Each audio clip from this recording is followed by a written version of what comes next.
Ipinagdiwang kamakailan sa lungsod ng Baguio ang Autism Consciousness Week 2026 sa pamamagitan ng programang Autism Consciousness Week Got Talent na dinaluhan ng mahigit 100 katao, kabilang ang mga kabataan, magulang at mga tagapagtaguyod ng advokasya para sa autism. Ipinamalas ng mga kalahok ang kanilang husay at talento sa 4 na kategorya: pagsayaw, pagkanta, art show at fashion. Ang programa ay inorganisa ng Persons with Disability Affairs Office na may layuning magbigay ng ligtas at inklusibong espasyo kung saan malayang naipapahayag ng mga individual ang kanilang talento at nararamdaman ang suporta ng komunidad.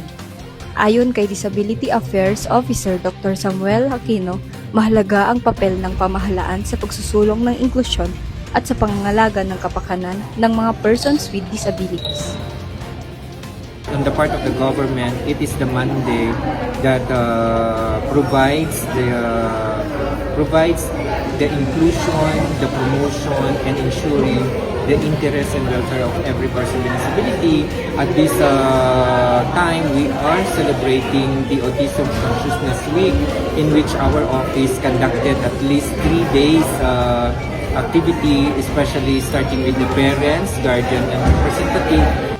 Isa rin sa mga nakiisa sa aktibidad ang nagpahayag ng kanyang tuwa at binigyang diin ang kahalagahan ng ganitong uri ng programa. Actually, it was thrilling for me. I got my grandson exposed to other children who have the same, probably different symptoms, but the same. Because otherwise he's sheltered. He just stays with me. So he doesn't know that there are other people out there who have the same condition.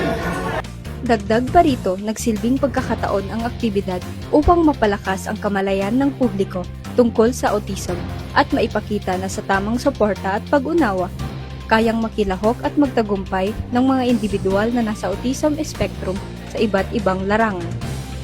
Ang Autism Consciousness Week ay paalala na ang tunay na inklusyon ay nagsisimula sa pagkilala, pagtanggap at patuloy na suporta sa bawat isa. Joy Valdez para sa PIO Baguio Balita.